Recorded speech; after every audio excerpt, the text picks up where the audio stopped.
Hello. Hey now. This is very exciting. Welcome to the Learning to Lose podcast. This is the first time. We're trying to do a new little series here. Yeah, I'm excited. I came to Pat the other day, and I was just talking about how, I obviously don't relate on the same level of just sobriety and that level, that side of learning to lose. Obviously, because I'm not sober myself, but I thought it would be fun to start a new little series where it's Learning to Lose presents two losers learning how little they know from experts. So I think that what you mean by that is, like, as it relates to being a police officer and the captain, we're losers as it relates to that. No. That's my sponsor. Do you know who Cory is? Cory? Yes, this is Cory. Hi, I'm Cory. Yeah. He is Hi, Billy. He was the police commander of Hollywood. Commander sounds so medieval. Hollywood, right? District. Have you ever seen that, The Pride of the 77th? The video I did on the police precinct? That's his. He's the reason I did that. So he's like a big police officer guy. Police officer guy. Police officer guy. But like a really amazing person. Like, thanks, man. Are not working. Are you still work there? I'm concluding in my 35-year career in about 2 weeks, Billy. Oh, wow. Just retiring after a couple more weeks. I started in 1986, and I'm closing it out here at the end of February. yeah, so he's our guest. To answer your question, we're just always losers. We're not losers compared to him, but we're just losing in the fact that, like, we think we know a lot, but there's so much that we don't know, and we're here to just learn from your experience. And I think Learning to Lose is a message that goes far beyond the sobriety side of things. It's just learning from your failures. And anybody that I know that's successful in any field has failed usually more times than they've won to a certain degree. It's just What do you mean to a certain degree? There's no certain degree. You have to start at the bottom, and you see this thing up here, and it's like you're not gonna be there for a lot. I mean, like, it took you so long.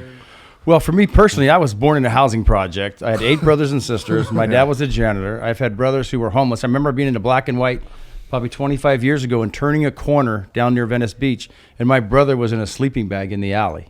And I remember the fear and the emotion that overwhelmed me at the time based on my brother's condition in life. Do I know that brother? No, I have 8 brothers and sisters, Pat. This is one of my older brothers. I've had another brother who's been in and out of jail. He's sober now, but he's been the consequences he has paid for his alcoholism is cost him his life today. Literally or figuratively? No, he's figuratively. He Right. struggled his whole life with alcoholism. I have parents who both passed away with significant illness of intoxication of alcohol. My parents were raised deeply Catholic. My dad was a janitor at the local Catholic school. I went to school there for free. So I was not one to have had privilege or to have had a silver spoon. It was a life of failure as a child, and knowing as a child I didn't want to live my adult life that way, certainly, and taking advantage of government services. I stood in cheese lines as a kid to get that block of Velveeta cheese so my mom could make sandwiches for us. Anytime the government had a give out during the holidays, we would try to be a part of that. I took advantage of student loans in school. I took advantage of my dad's ability, because he was the janitor, to get a free Catholic education. So there were some advantages that I took advantage of, or opportunities, I should say, that led, and sports was my big alternative. When my brothers struggled with alcoholism, incarceration, and sports was my alternative. It was baseball that led me to kind of stay even keeled and to keep one foot in front of the other and to keep me in school, which eventually led to an education and led to employment. So you played baseball? Yeah, I was a baseball pitcher. And you got like a scholarship, or? Well, not you just were necessarily on the team. Yeah. I played since I was a kid. I was on a bunch of all-star teams, and I ended up playing into college. But it led to being on a sports team is so important, as you guys know, because there's a sense of responsibility. There's a sense of working with others. There's you have to figure things out. The difficulties of, hey, why you and not me, or what are you about, and then try to play together as you do here at Graceland Ranch as a team, or in a band. Yeah, I mean, honestly, I think for us, like, we were on the sports teams, but I don't know about. Did you really want to be on the team? Not really, but like me and Tim were like, let's start a band, and then we started the band. But the band thing is like almost. It's the same kind of thing where you have to like be accountable and like you have to go to band practice and you don't really have like a coach. I think it's a little bit more difficult in some ways, but we were creatives. So I don't think that like my dad just kind of forced me to do that, which is interesting because I feel like I probably would have never ended up gravitating towards that. So when Billy comes, he's gonna be. You might as well just. Can you? Do we need a third? Move that over. Fourth person. Just start talking on that. How's this? Yeah, just in case we don't need anything. Yeah. I'm just have an open heart and an open mind. Right. So there's got to have been some benefit though, Pat, from that time you and your brother played ball. Your dad was a coach. You had a lot of interaction with family. You had other kids in the team who were either good kids or goofballs or kids you disassociated with, but there's got to be something that led you to Tim, or did you guys sit there in the outfield and just laugh like this is ridiculous? I don't think we thought it was ridiculous. I mean, that's where you meet. It's just where you meet a lot of people in the early days, of course, on sports teams. I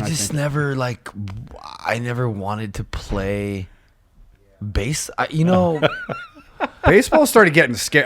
To be quite honest, baseball when it hit like middle school, that was like a weird pocket where the pitchers got super fast but didn't have any control. So there was a weird zone where like probably by the time you get to high school, at least I have some control. And I started like literally getting kind of just scared of the ball. You just get hit all the time. Yeah, and it was like not enjoyable. And like I used to like kind of crush it. And then my later years of baseball, I was just like praying to walk usually. I'm actually realizing right now why I didn't like sports. I'm having kind of an epiphany right now. I need more control. I don't want to be one of 9. I want to be like one of 4. So why not like tennis for you or something?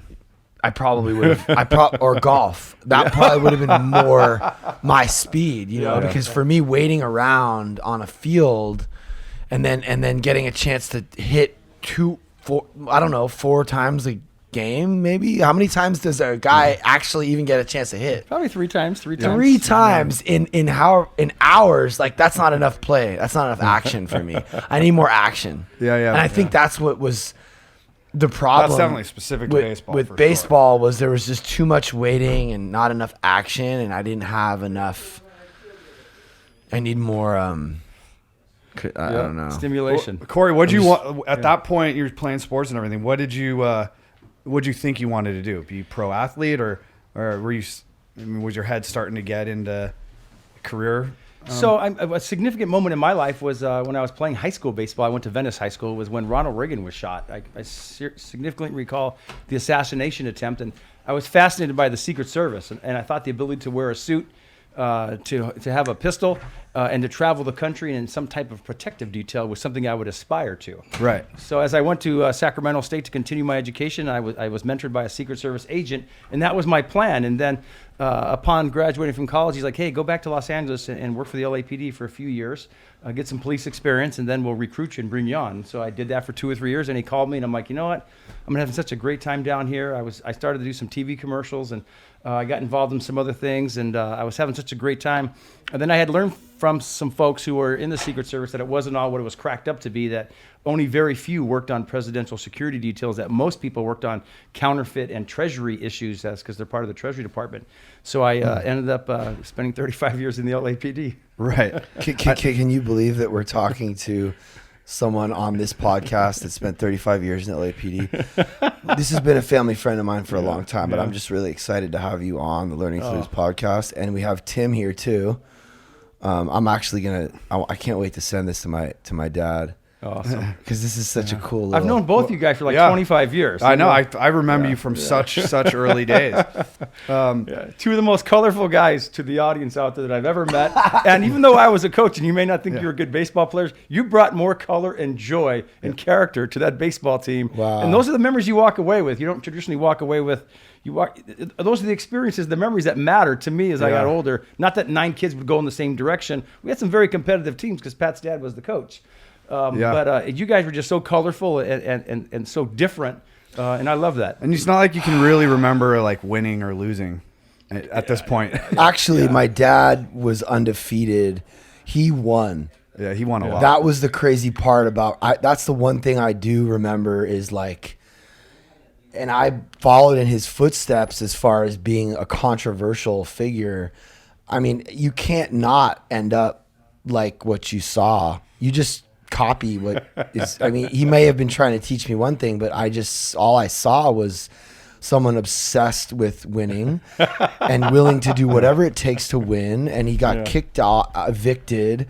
And I'm trying to take the good and leave the bad, or I don't know if you want to call it bad, but I'm trying to lead with love and humility. And he is super humble, but at the same time, I think that if winning means everything,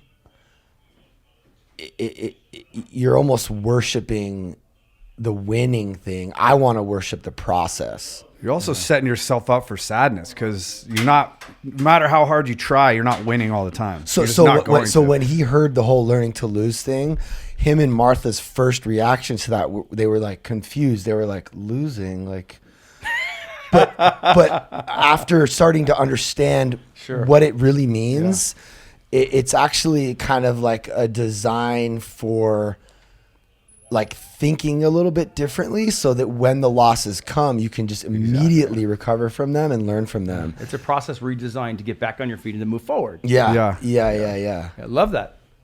I mean, go ahead. What are these early days in LAPD looking like for you as a low guy on the totem pole? What's that looking It was like? a struggle. It was a struggle for me personally. It was a time of aggressive law enforcement, of homicides and violence at apocalyptic rates back in the late 80s, early 90s. Right. Over 1,000 homicides. There's crazy war on drugs. Crazy at the time. war on drugs. Very aggressive policing. My style is more relationship based. Yeah. And so I very competitive inside the walls of the LAPD. The only way you'd promote or grow in the organization was if you had the number of statistics necessary, the number of arrests, the number of citations.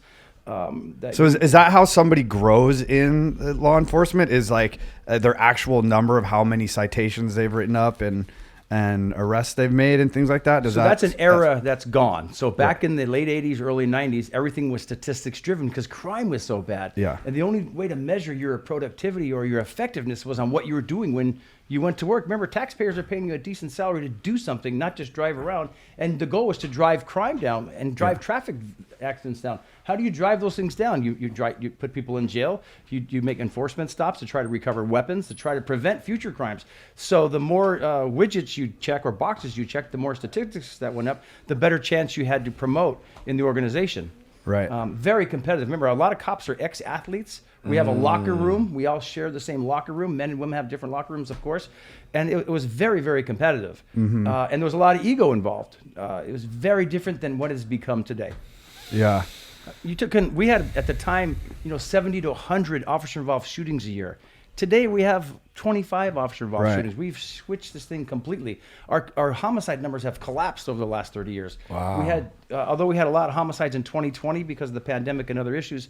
Prior to that, we were shooting at 300 homicides a year or below, 244 to 250 in the city of Los Angeles. Yeah. So we had 11 to 1,200 when I started, and my last several years we're at 250 to 300. Crime has fallen off a cliff. But that's not the perspective if you look at your device or see what's going on throughout the country. So why has it gotten so much better, you think? I think because society has gotten better. I think society has learned, government has helped, but I think as a people, we've leaned on the appropriate resources to help. And one could be education, one could be health, one could be recreation. One could be improved parenting. You look at what are the causal effects of crime and what you can do to stop it. And one incredible tool is technology. Yeah, I was going to say that you're less likely to get away with stuff these days. I would say that's got to be a every factor. heartbeat is measured by a device.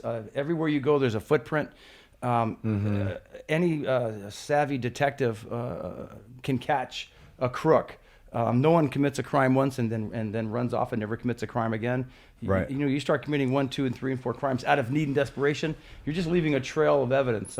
The challenge has always been the prosecution and the criminal justice system to come back and realize, okay, what's the consequence that's appropriate here? Putting someone in jail is going to cost taxpayers a fortune versus putting someone in a health recovery program like here at Graceland Ranch that will get somebody healthy so they do not commit these crimes moving forward, which is the ultimate goal. Right. Do you think that all, you were saying it was kind of brutal police work and maybe even some ways that you guys were doing stuff that possibly even regret? I don't know. Of course. But you can look at the scandals we've gone through. Yeah. I mean, Tim, let's be honest. LAPD has gone through 30 years of reform, 30 years of evolvement based on scandal. Right. And I've been through and a part of all that to some degree. And there's internal conflict and it has shown itself. But I will say the organization has gotten better with every year and with every evolution as the world has changed. I think if you look at the blueprint of policing in this country, I think LAPD has been one of the shining stars in reform and re-examining. We've paid a dear price for some of the mistakes that a few of police officers have made. Right. And then I got to think that you went through sort of one era that is kind of interesting, I think, to us, is like the sort of NWA era, when it was kind of like, it was like the fuck the police era. Like all of a sudden now it was like almost a movement. Was that, were you kind of, did you go through that? So, the NWA era back in the 80s, the 90s? Absolutely. It was like when rap music kind of turned to get, kind of used as a cultural movement, became a pop culture thing. Correct. And it was all based in Long Beach, South Central Los Angeles. And those were the roots of the pop culture movement related to rap. And those artists, and as you know, that was all surrounded oftentimes by violence. And sexism at times, and the way they, displayed women and things of that nature. I was part of all that in the early years. Do you think? I mean, do any specific early sort of failures on your end come to mind that you ended up learning from, or changed your perspective, or Yeah, one thing is that every day you have a choice to look up and look forward, or to live in regret. And my life has been in a series of failures, a series of missteps. I have been on the mat more in my life, from relationships to issues at work with relationships, to trying to promote in the organization. It's been very, very difficult. A good example was, I was telling you, I did commercials. I was in this movie Space Jam with Michael Jordan. And we shot the movie at Blair Field, Cal State Long Beach, down that way back in the 90s, early 90s. And there's a baseball scene. And they brought me in. I had done some baseball commercials at the time for Miller Lite, Nike, a couple other companies. And they brought me in to pitch to Michael Jordan. And they had thousands of fans who were stand-ins, or whatever you call them, extras. And so it was an Ivan Reitman production. It was a huge production. And so they had all these cameras around me on the pitcher's mound. Remember, I'm a police officer at the time, and I'm moonlighting as this actor guy. Yeah. And I'm pitching to Michael Jordan, and I hadn't pitched in years. So I thought it'd be like a half an hour shot. I was going to pitch to Michael Jordan, and the catcher is talking to Michael Jordan as he's hitting. And now all of a sudden I'm pitching 20 minutes, 30 minutes, and now I'm not throwing strikes anymore. Yeah. So, and now I'm like wild. Now I'm hitting Michael Jordan to the point that these crowd is booing me.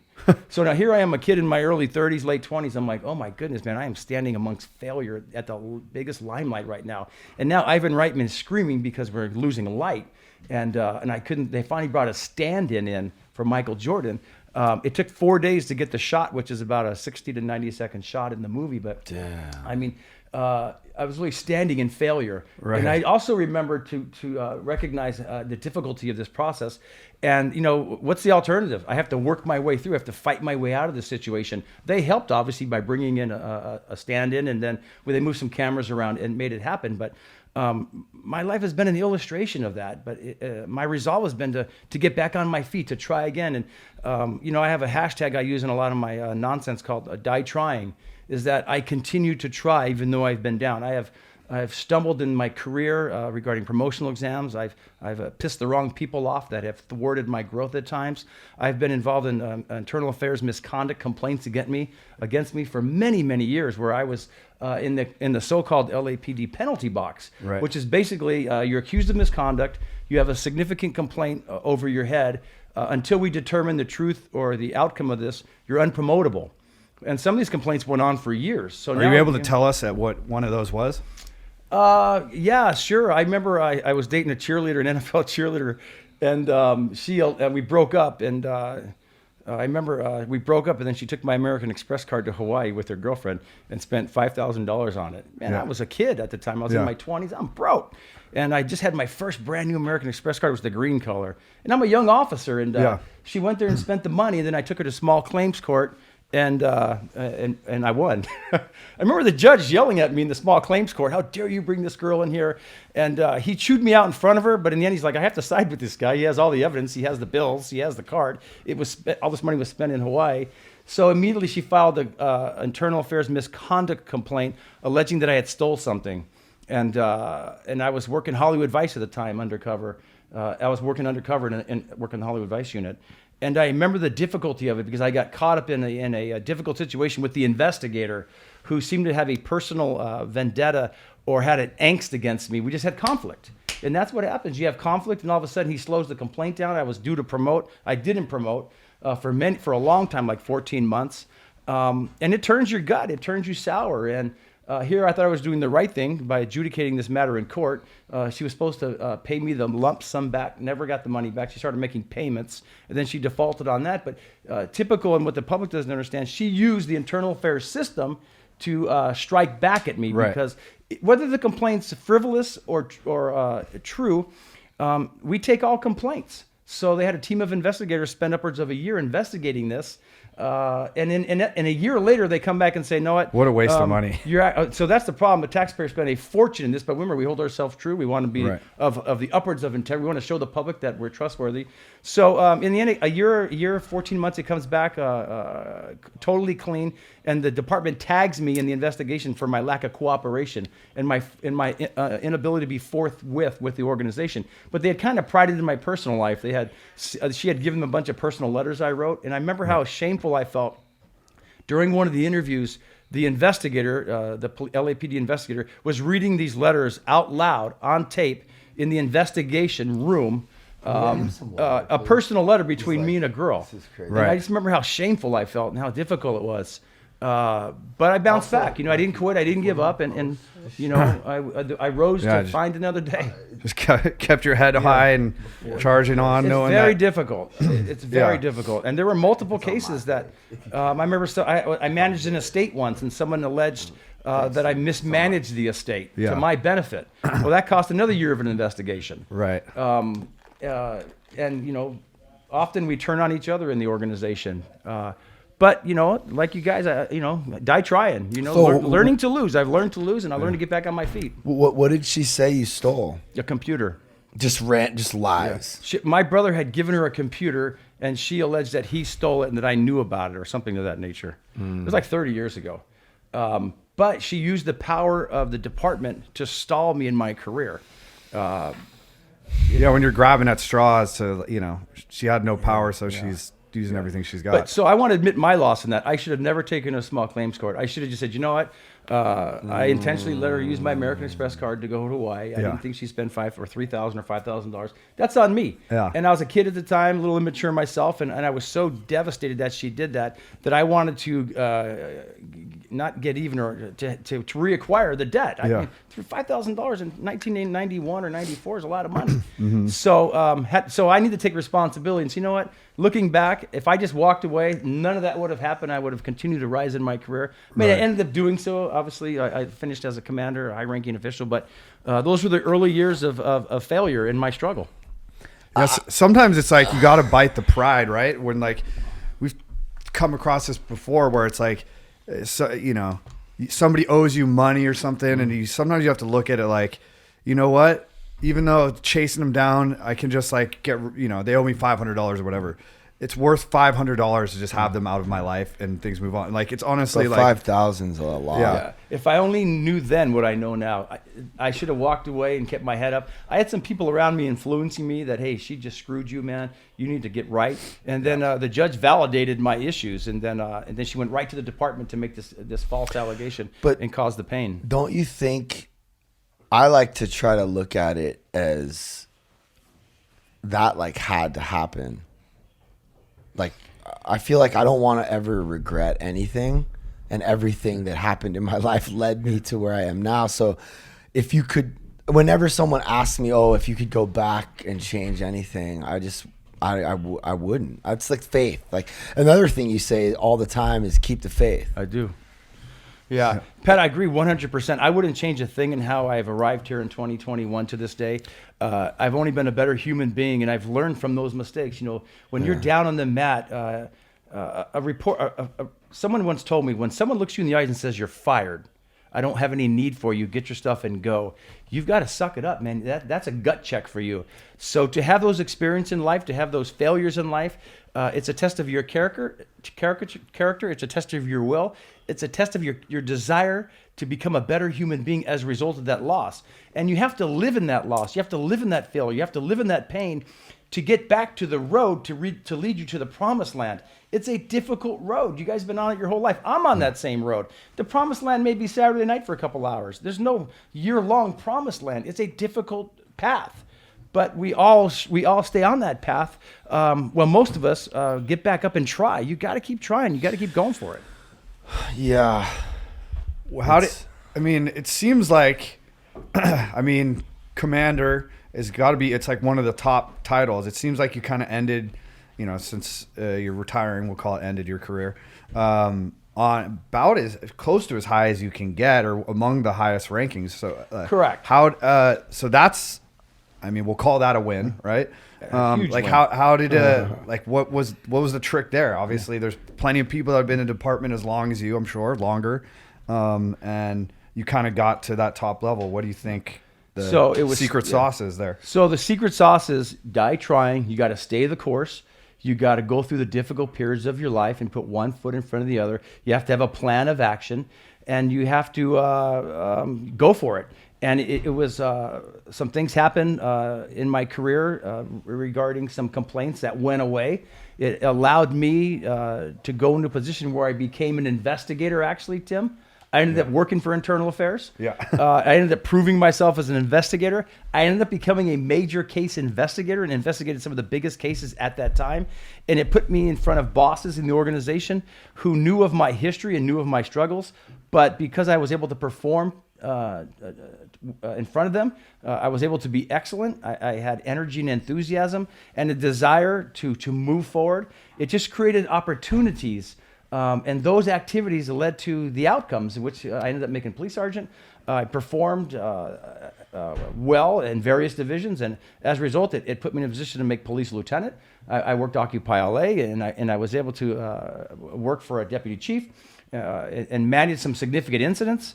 And then that led to me making captain at Hollywood, which is an exposure, high-profile media division. That definitely looked like maybe one of the most fun places to be, because you were just, you're part of red carpet events, big sort of like these big PR moments, and it seemed like you were seemed like from the outside that a big part of your job was like just being the face, being friendly, showing up. So that's it. Yeah. And so a lot goes on inside the walls of a police station. A lot of things, a lot of good things, a lot of challenges. But if the station is running itself sound, the responsibility of the police captain in a command is to be the face of the LAPD in that community. Hollywood being Hollywood, the Walk of Fame, the premieres, the cameras, and all the media is focused in Los Angeles, in Hollywood. So I became that face, and it's something that I became comfortable with. That seemed to be my niche, my ability to reach across the aisle or to extend an olive branch. But I do want to recognize that I spent years in South Los Angeles, which is what both of you guys are well aware of, in one of the most violent communities in all of the United States of America. I had 103 homicides in my 2 years there. Yeah, we did one day of a ride along, and we saw guns drawn. Correct. Yeah, it was a extremely dangerous, violent community with by the way, some very good people. It's a gang-driven, narcotics-driven community. South Central, but fantastic people live there who are trying every day to do good things. But the challenge is because there's so much crime there, that you put so much police there. I had a station of 375, 400 cops, one of the largest stations in Los Angeles. Yeah. I mean, the people in the Pacific Palisades don't see a black and white up near the ocean. In South LA, there's a black and white every couple of blocks turning the corners. Wow. It creates a sense of occupation and suppression. It's Right. not our intent necessarily, but you have bodies down. You have gang violence, narcotics violence, you have robberies. Some of the most violent crime occurs in those sections of town. And as taxpayers, that's where you deploy. Taxpayers would expect that is where you would deploy your police officers. But that has a negative connotation because now you're stopping good people. You're making mistakes because you're involved in so many activities. What was your relationship to the gangs? So I thought my personal relationship was okay. I mean, the gang leaders, we had, the mayor has a thing called the, oh, go ahead, Pat, I'm sorry. The mayor has a program called the Gang Reduction Youth Development GRID program, which is a great program, actually. They spend millions of dollars bringing folks in who are from gangs and who are older in life, who've gotten out of prison, who work with the gangs and work with the police to forge a better relationship. The reality is that black on black gang I'm trying to crime, think like you got to like try and communicate, like have the communicative relationship with them to get some inside. I don't know. Yeah, it's challenging. So yes, in a sense, there's so many turf wars and drug battles and turf wars going on there. That was the goal. You know, it was the goal to get to the leaders in the community, to try to get to the gang leaders, or try to talk to gang members themselves. You know, they had issues with the police when they weren't respected. But by and large, they knew that the police were there to keep their families safe if their families weren't in gangs. So it was extremely challenging. I'll just say that. Right. And you're trying to protect the families, but like gang wars themselves, do you almost like sit back and let those just kind of take their course? Or is it, do you? Never. You try to be preventative. Right. I mean, the goal is to be preventative, to have officers in place, to have visible people in place, to have the clergy, to have other leaders in the community, educators in the community, to have the gang officials in. We have a summer night lights program. You try to do all these things to prevent, but as you know, one murder in one neighborhood 3 blocks away will cause that retaliation to happen fast. Right. And sometimes it's so hard to put a bandage on it because it's so rapid. And so you try to get a hold of those leaders to get into the community if they're not listening to the police to stop the violence. So you try to get ahead of it. Unfortunately, in 2020, we didn't. I mean, it was extremely violent in 2020 in South Los Angeles. Can I just kind of mention something about that? There's this clip of you taking a knee in front of the protesters. And I think like at that time you have like, it was sort of like protesters versus police or right versus left. And when you went in there and you were like, you basically joined them like where they were at. And that was sort of a show of humility, like maybe white flag. Like that's kind of the whole thing. That's the whole thing that we're doing here. And maybe you could just talk a little bit about that. So there was a time, so we had a lot of violence in Los Angeles. We had significant unrest and chaos and crime. During the BLM movement. Yes, in late May, early just June. Just about a year ago, even less maybe. Correct. It's all over the news. It was a very difficult Saturday in Los Angeles. A couple of days later, a large crowd had gathered again. There were multiple protests. But I mean, you were out there, Tim. Tim got a photo of like a fire. Like he got this crazy photo of like, it was kind of like they were rioting. It was that first day when everybody kind of, I'm like, I think this is going to turn into rioting. I'm like, I kind of want to go down there and document it. We were sitting in my friend's jacuzzi. I'm like, history's happening right now. Let's just go down there. And then we got to Fairfax and it was when it's, you know, windows were shattering. All the bricks were flying through windows, fires in the street. And then the police flanked us in. They tried to trap everybody in and started firing rubber bullets. And so I was running. There's a video of me running and shots were being fired in our direction, you know, rubber bullets. But so I was there and leading that effort. That was one of the most darkest days in my career. It's very difficult. Wow. There were thousands and thousands of good people there. Yeah. There were some people there that were hell-bent on destruction and damage. And the good people, when they were told time and time again to please leave so we could stop this vandalism and looting, they didn't leave. So therefore, the rubber bullets were deployed. and there's still investigations going. It was a very difficult day. A couple of days later, a large group had gathered, probably 5,000 to 10,000 again, up on Sunset Boulevard. And I had hundreds of officers deployed. I had Metropolitan Division assets. I had jail buses. I probably had 300 officers, mobile field forces, tactical support element teams. I thought we were going to have another chaotic night with violence. And as a last resort, I thought, you know what? I talked to one of the captains there. I'm like, let me go in and talk to this group. And he's like, you're crazy, man. You can't go talk to these folks. They're going to kill you. I'm like, no, I don't think so, man. I said, let me give this a shot. I know my heart. Lead with love. Yeah. I know my heart, and I know my reasonableness, but I'm like, at the same time, if it doesn't go well, get me the hell out of this group. Pull me out quick. And lo and behold, I went in there and I tried to as Pat said, to be a leader of solidarity, to speak of unity, to acknowledge the murder of George Floyd in Minnesota. And as a result, they asked, as a symbol of peace for that evening, would I take a knee out of respect for their cause? And I said, if you will not engage in any violence and damage the properties that are here, if you will not hurt any police officers that may have to come out here to deal with this issue, they said, absolutely no issue at all. You take a knee, we're good. We'll leave within an hour. I mean, there's 5,000 to 10,000 people there.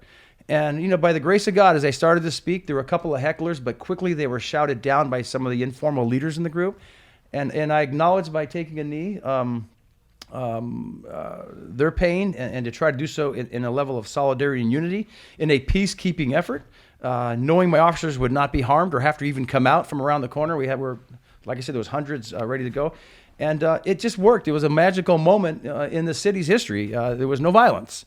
And the officers did not have to deploy on a skirmish line. They didn't have to have helmets on, or I put batons on in their waists. And the crowd was very grateful. I ended up getting acknowledgement from all worldwide attention. And the media covered it, which was a big deal. Largely covered media event. And that's my responsibility. Remember, I represent the city of Los Angeles as a peacekeeper. Many of the police officers had issues with it. They saw me as doing something they did not wish that I had done. But I know where my heart is. I know that I'm a peacekeeper first. And it was appropriate. So their issues were that you were kind of joining the other side. Correct. And those are some of the cultural issues. Now, hey, many police officers were glad I did it. Didn't have to go out there and stand on a skirmish line or have to deal with work through the crowd for 3 or 4 hours. But many were very pleased quietly. But there was many who have since made complaints against me again through internal affairs. But we have to start seeing humans as humans. Like, we're all one species and we have different ideas of how to get, I think, what is really the same thing. We all want the same thing, and then we attach our egos to our position. And then I think what you did was, it's like we have to try to meet in the middle. Yeah. And you kind of did that because you were able to put your ego aside. And yeah.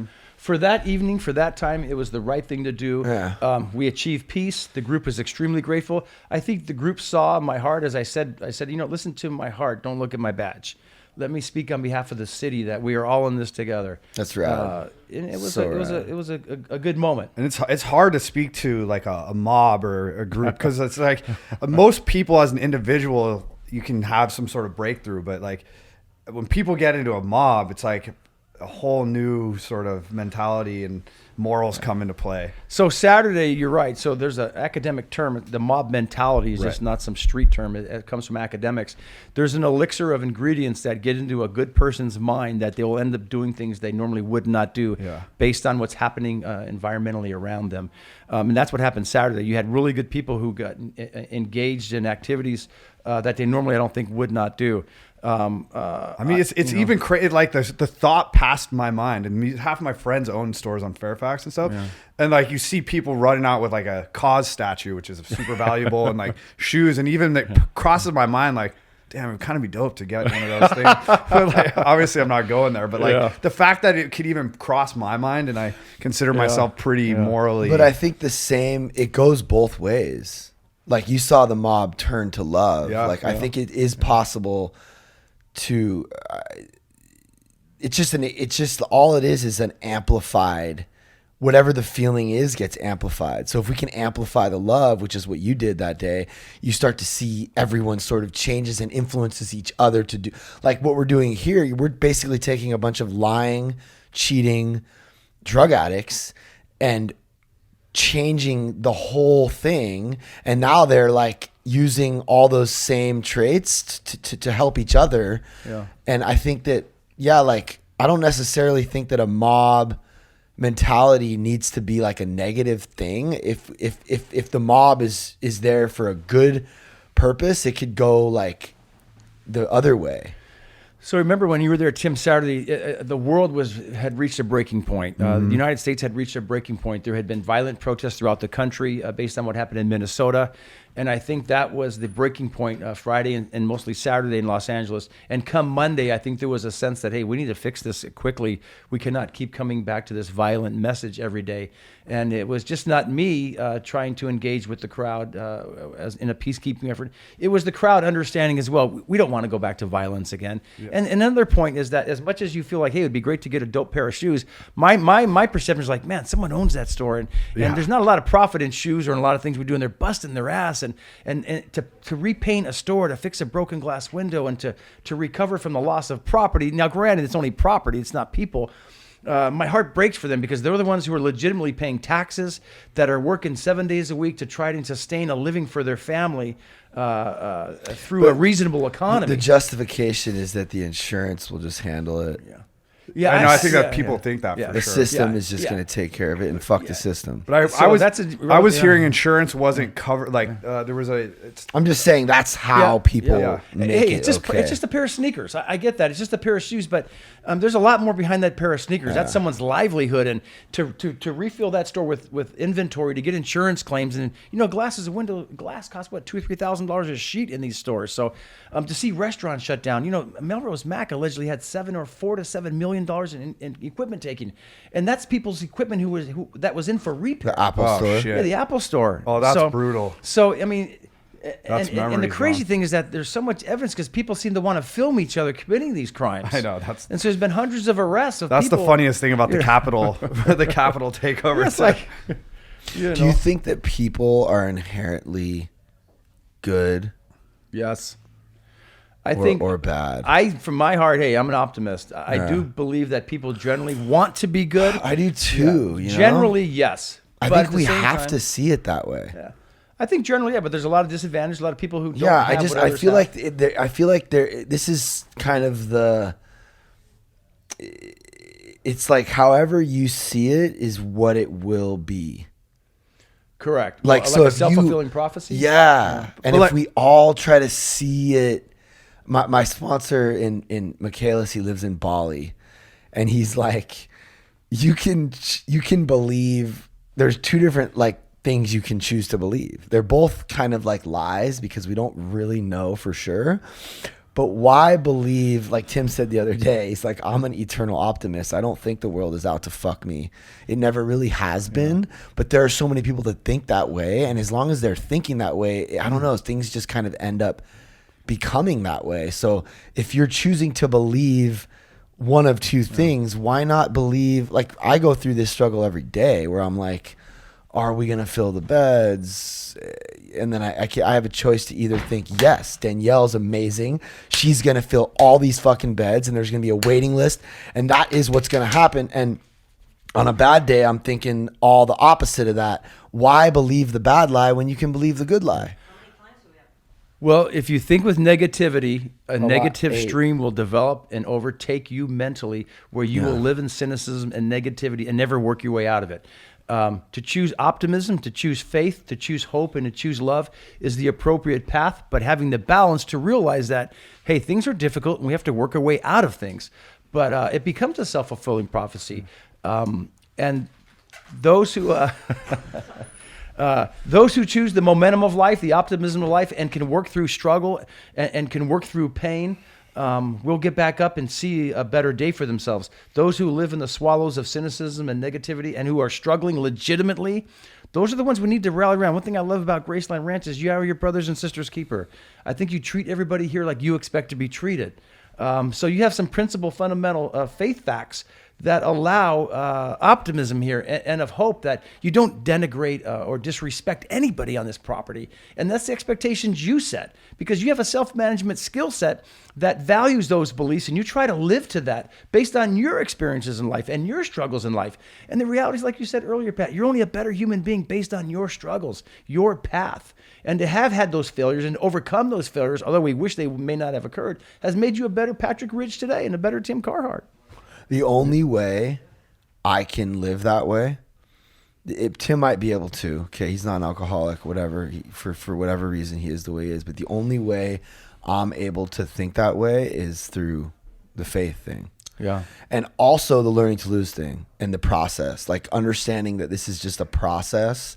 And if I can find joy in the process, then it's not even about how many beds are full. It's about the people that are actually here and staying detached from like the results or the future that I'm choosing to believe, the lie that, like, anytime I'm projecting into the future, I'm just playing out scenarios that are not real. So really that's correct. Another version of believing the lie, which is actually what alcoholism is. It's this mental obsession of believing that I can drink and use like a normal person, even though I've been shown time and time again I can't.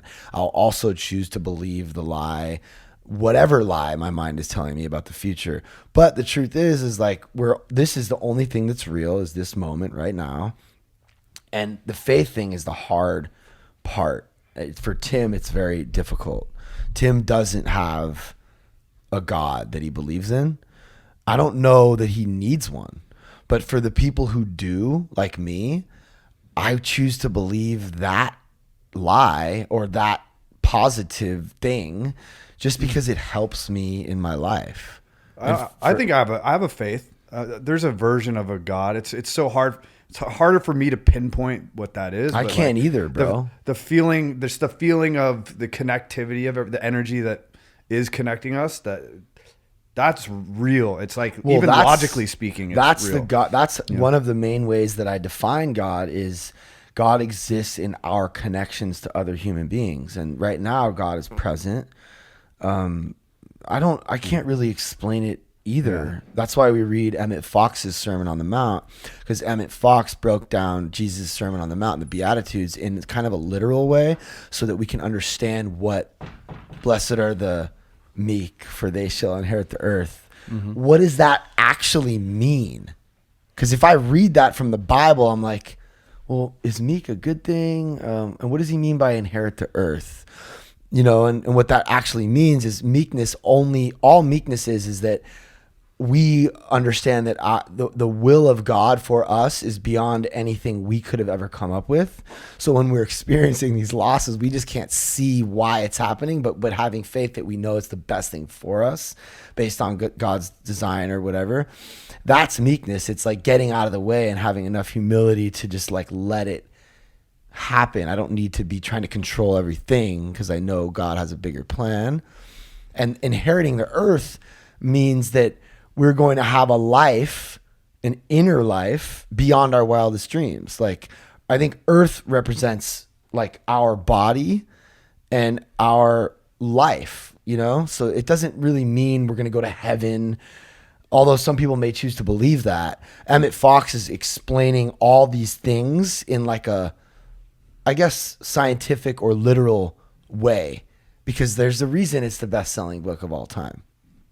That's beautiful. It's not because someone like tricked us and pulled the wool over our eyes. Like, this archetype of Jesus is like the ultimate loss, the ultimate surrender, the ultimate form of forgiveness. While people are throwing rocks at his head, he's literally saying, forgive them, they know not what they do. And if we can take that into our life, I've from my experience, it's always been the best. Like, you did that to a certain degree when you took that knee. It was like, look, I'm going to sort of try to be empathetic and forgiving and bring the love. And that's... But a lot of that actions come from my faith-filled life. Right. That I am a follower of Jesus Christ and that Jesus is my Savior.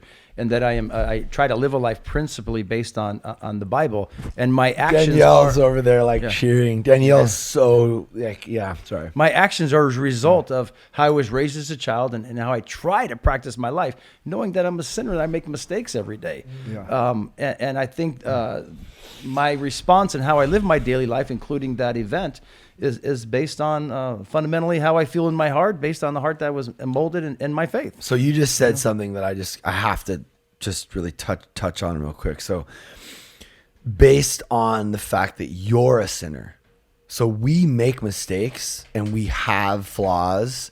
The problem, and that's why this learning to lose thing is so profound, because I think a lot of people, they make mistakes and they fail and they can't recover from it. The shame is so great that it causes them to sort of give up and continue to go down that wrong path. I mean, any,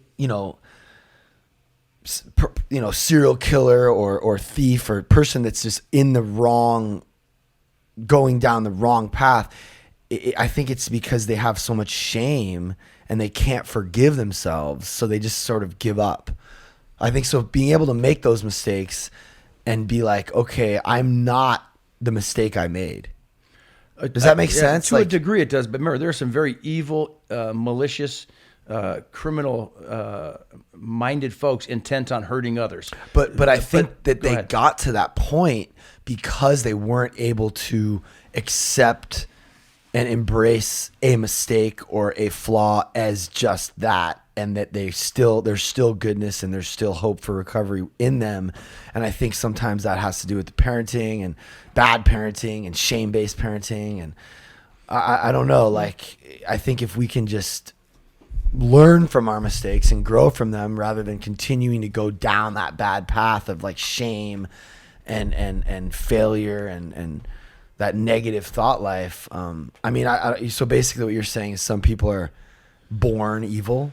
Well, I don't know if they're born evil, but in most of the people that are, when we do the studies, you see the deprivation they have as children by lack of having two parents, by lack of having a functional household, by lack of love. So there's a lot of ingredients. Nurture is obviously probably the heaviest maybe part. they're beyond the point of no return. Sometimes, but how often do you see people go to prison and come out evangelical, where they find they have the time to find their faith, to find hope and promise, and then they come out and they start trying to teach others to prevent those individuals from making the mistakes they made. So it's a complex issue, but there's a lot of reasonable reasons for why this is happening.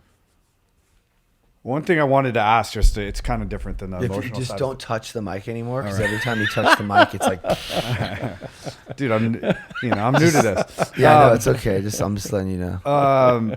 I wanted to ask something just because you're on the inside there. Just with the whole the day of the rioting and everything, there was all the conspiracies about, I guess, Antifa and like bricks being like put out for people and things like that. I'm just wondering your personal opinion on the Great question. so like all that sort of like conspiracy theory stuff. So what I think I've learned by saying that, I always say 99% of all people at a protest are good American people who want to express their fundamental right to protest government, a form of government, including the police. Oftentimes you have groups that will then hijack a good crowd for their own causes. Right. And maybe we saw two groups, Antifa and BLM, engaged in different responses in a group setting that had people who were with their families and their kids, trying to expose them to American education. It's maybe. So to some degree, I think factually, you look at some of the studies that people they've pulled out of these protests and have identified what groups they associate with.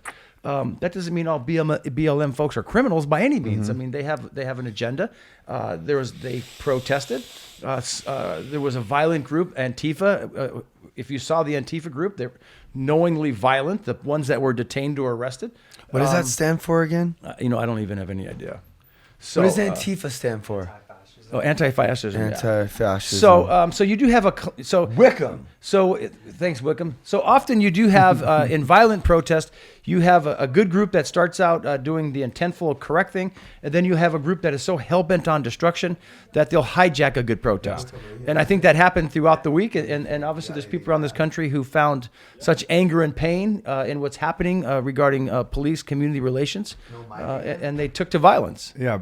But like literally people were saying, there was a lot of the big thing that was going around were like the strategic placement of pallets of bricks and things like that. So do you think, I have These no things, like- knowledge of that. Yeah. I was part of the intelligence process. Yeah. I was getting information every few minutes through our intelligence team.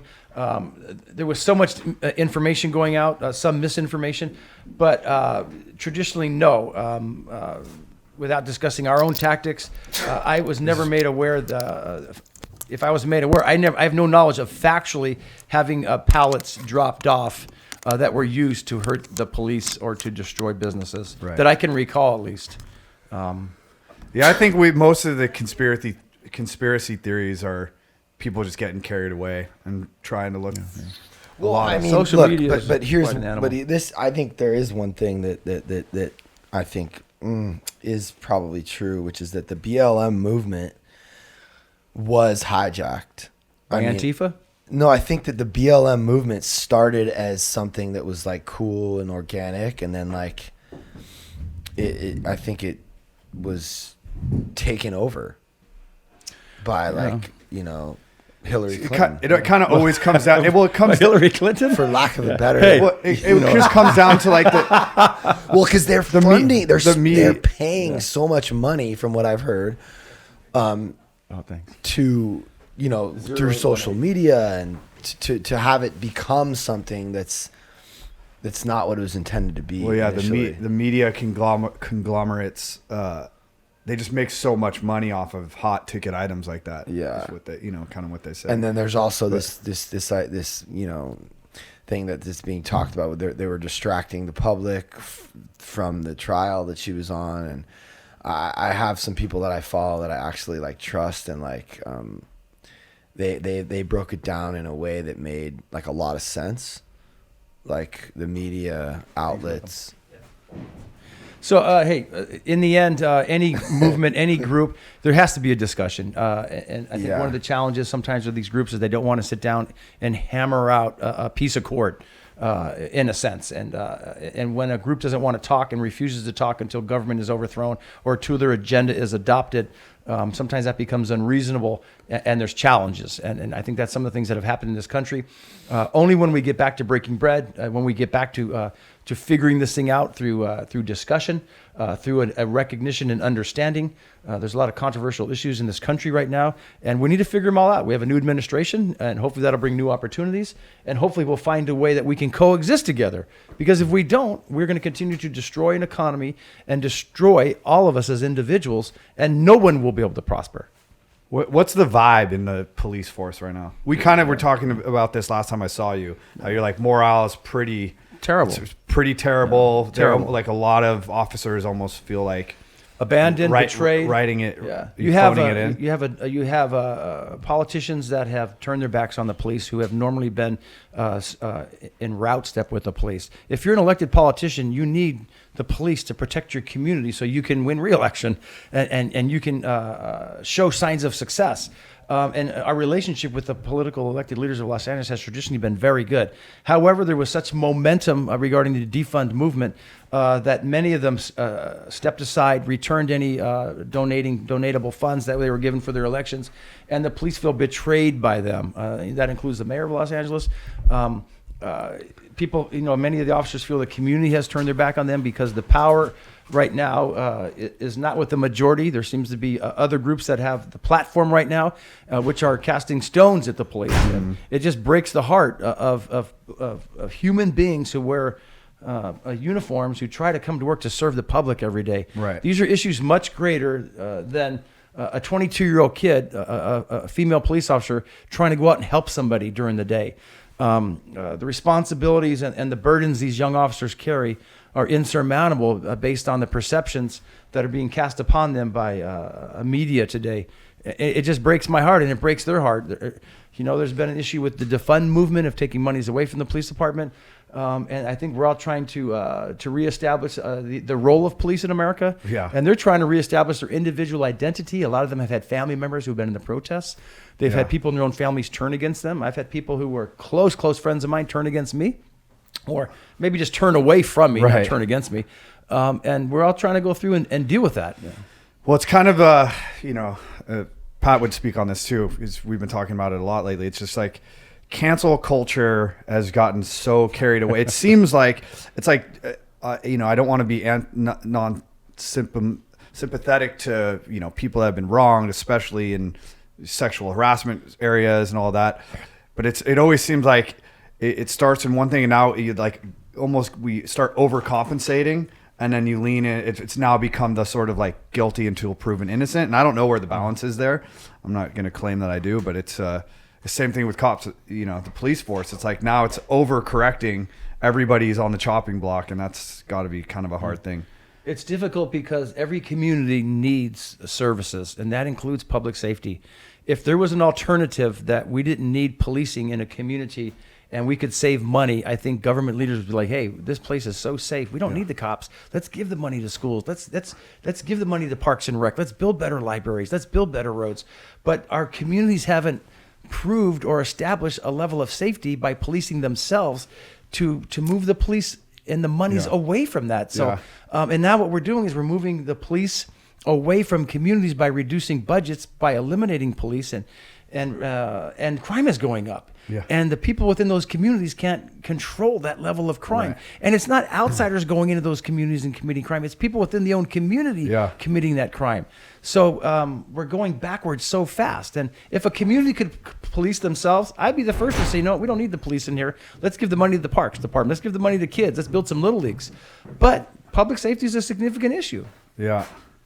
What do you think? This is almost for like own selfish reasons, but like, if you get pulled over, what do you think the best thing? What's the best way to cooperate and like not get a ticket? Not get a ticket. So, like what? So the first thing to do is to cooperate. The reality is that police officers are trained observance regarding vehicular violations. And no, I don't like getting pulled over. Yeah. And the reality is, if you do get pulled over, the best thing I can tell you is to be respectful, to have a level of respect for the officer. The officer will be wearing a body worn, and the officer 99.9% of the time will be respectful to you. It's just a dialogue process that should evolve around respect. And when the officer asks for the documentation related to who owns the vehicle and to your driver's license, I would gladly cooperate. At the same time, if you're trying to get out of a ticket, you have to ask him, officer, I'm trying to get out of this ticket. I deeply apologize for the infraction I committed. Are you feeling in a good mood today to give me a break? Yeah. The reality, if he's on a motorcycle, it's probably not going to happen because his intent is to enforce traffic. Right. If it's someone in a black and white whose primary focus isn't necessarily traffic, you may have a shot. If you can get into their heart about, hey, I'm just going to a wedding, or I have a family member, I'm going to the hospital, hey, my brother-in-law's an officer, give it a shot. If you have some humor, that would be great. You just don't want to be intimidating or put the officer in a defensive position regarding safety, because it's a very dangerous incident. That's one of probably the most dangerous things a police officer can do, is to pull someone over on the side of the road. And hope for the best. My wife and kids get tickets, it's just a fact of life. And the best way to deal with an officer is not get pulled over. Right. And the officer is recording everything. Everything is recorded today. And so many of our complaints are being disproven now, because before the cameras were on the officer's chest, it was their word against the officer's. Now the camera is speaking volumes. There's cameras inside the black and whites. There's cameras on the officer's chest. Everything's being recorded, and most often the officer's actually right. Mm-hmm. I think surveillance or filming everything and honesty. I mean, I there's nothing I don't film. Correct. And there are a lot of people in my life who are like, oh, don't post that. Don't film this. I don't want people to see that. Just yesterday, he asked me not to post something.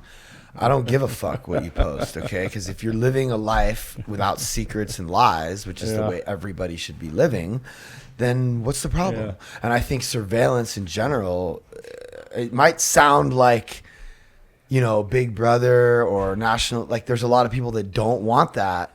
But I believe it'll only be good.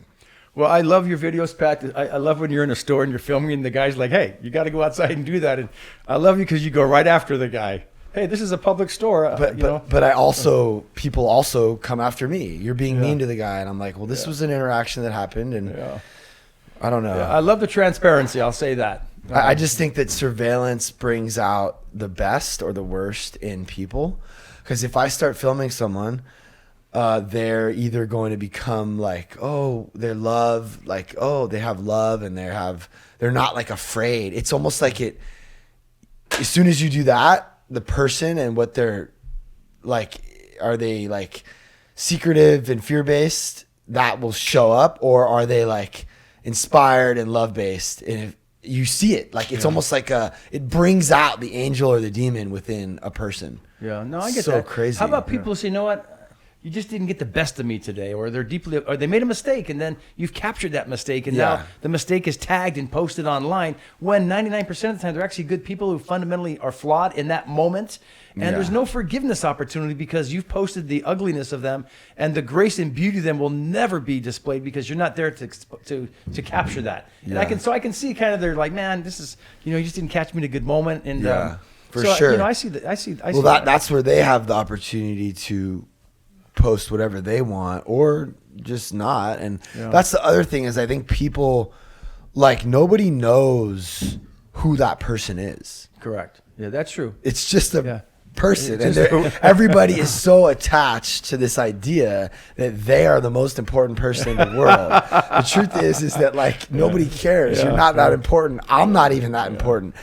I'm just like realizing the truth in that. Like, fuck it. Like, who cares? Like, let's just be a part of this social experiment of honesty, transparency, and like, you're not that important, dude. So true. My daughter has a saying called NBC, nobody cares. And when she wants to emphasize it, she'll say, hey, ANBC, ain't nobody care. Yeah. And it's so true. It's like everything is so quick and so fast today that 30 seconds from now, nobody cares. Nobody cares. I mean, I let it go, but even what you were just saying, he and I talk about, even because they're always filming all the time. And then usually when I pop into the whatever storyline's going on, it's usually has to do with like, it's the most interesting when I've like fucked up or like was super drunk somewhere or something. Like that seems to be like the more entertaining thing. I'm like, doesn't give the whole pie, but I mean, that's the other thing that sucks is that like people, like the drama just gets more views. Well, it's like the news. Hey, no one wants to start the news with a love story. They want to start with heartbreak and emotion. You know what they say? If it bleeds, it leads. Right. And so that's what sells commercials, and that's what draws people in are those situations. So that's what brings news, But I mean, it's definitely not true. If you're in my life, I've posted.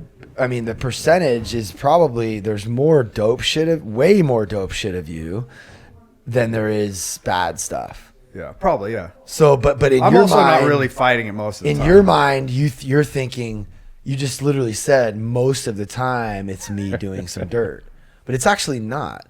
But that's the problem. We are always like, one negative comment, 10 good ones. We're thinking about the one negative one. Sure. And that's another like. Well, isn't how life goes. Everyone has 50 great things going on every day in their life, and they're going to focus on the one thing that's not going on. I get the focus to try and improve that, to turn it into a positive. But if you spent time working on and finding the praise and valuation in the 99 things going on for you that day, or the 50 things, or the 5 things, or the 3 things that are going so well for you today, and you focus on that, you will naturally handle the one issue that's problematic for you. It goes back to your early conversation. You get so tunnel vision on the thing that's not going well that you create a negative momentum and that cynicism that creates another thing not going well. Then you focus on that. Then there's 5 things, and there's 10 things. When you started off having a beautiful day because you had 4 great things, and that's why we have gratitude journals. That's why when you get up, you try to find out what's so beautiful about today, the 3 or 4 things that are worth me having a great day today. And to get out of that rut or that cynical mode, and quite frankly, the device in front of us is so full of cynicism and wants to sometimes drive you into that negative element that you have to fight it every day. So, for me, I try to have a list of the great things going on, and when something is not going right, I try to correct my mindset and say, hey, tell yourself right now, Cory, 5 things going well today. Do you actually write stuff down? All the time, and my iPhone's on my notes. Right. Thousands and thousands of notes about the goodness in my life, about the goals in my life, about the things I need to do. I'm a checklist guy. If I have 10 things to do today and I do 7, I'll give myself a good grade, like, hey, I did some good quality things today. But most of that is just trying to help others and help my kids, help my wife, help my neighbors to be a good person. And a lot of ways to do that is by helping myself and having a good self-management skill set so I can push further down the road to be of service to others. And I think if we all had that mentality and we all were servants to others, like at Graceland Ranch, what you guys doing here is so beautiful. If more people adopted that model and could sustain a model that you're trying to develop, I think we'd have a better world. But yeah, I'm a big believer in gratitude. I'm a big believer in the momentum of optimism. to dilute the cynicism that we face. And in this society today in Los Angeles, there's a lot of cynicism out there, guys. Yeah. It always does. Whenever you are of service to somebody or you do something, you're helping somebody out, you end up happier. It always seems to work out. To that give way. the It's hard gift- to remember, but To give the gift to others, a physical gift or the gift of love, is the most rewarding thing. I mean, let me tell you, as a 57-year-old guy, married 24 years, to do something honorable to your spouse or to your children, to see them grow, or to your neighbor, or to even though I was employed by the city for 35 years, to go to work to help to make mankind better, to serve is just the most gratifying thing you could ask for. So I just want to say one thing in the spirit of that, and then we're gonna stop because we have dinner in 20 minutes. I've been in the music thing, and we did the production thing, big things like music video. I mean, we've done some really cool stuff, right? And at Hyper Crush, we were doing, performing and signing autographs, and kind of like, a lot of people dream to get a record deal and be able to do. What happened last night in this house was more rewarding, and I get a feeling of fulfillment. Wickham, you should probably not have stopped filming. This was about to be something really cool. I'm basically comparing all the glitz and the glam to something specific that happened in this house last night. I got a call. There were some residents noticing one of the other residents' behavior, and they said she seems like she's high, and she's on some medication that you can get high off if you take more than what you're prescribed. So I came here at 11:30. Me and Veronica had just sat down to watch The Sopranos. Like, literally, I'm sitting down. I haven't been able to do this with her and I get this call, and I'm like, at first I was like, oh, we'll deal with it tomorrow. Get some more ammunition. See if she can get honest about it. But then Jason was like, no, we got to go there right now. And I'm like, you know what, you're right. So I came here, and I just told her, like, you have an opportunity to get honest. I finessed her a little bit. I said, we're here for you. Like, let it go, like, get honest about it. And she started crying, and she got honest about it, and the other people in the house were inspired with her ability to get honest about something that she's been lying about her whole fucking life. And it was just magical. It was like, this is the first she's actually going to be addressing this monkey on her back. Like a breakthrough. Yeah, it was a breakthrough. Wow, that's And it was just like, that's what I am hungry for right now. I also am really hungry to be creative and do a lot of other stuff as it relates to this house and Ridge Production. But like that right there, like, I don't know. It's like, it gets me high. What was she doing? She was taking her medication in her hand and walking upstairs with it and saving it. Wow. So that the next day when she got it, she could take twice the amount. Wow. So, and she just got honest about it. She changed her sobriety date, and now, we're going to be watching her and everyone else way more closely.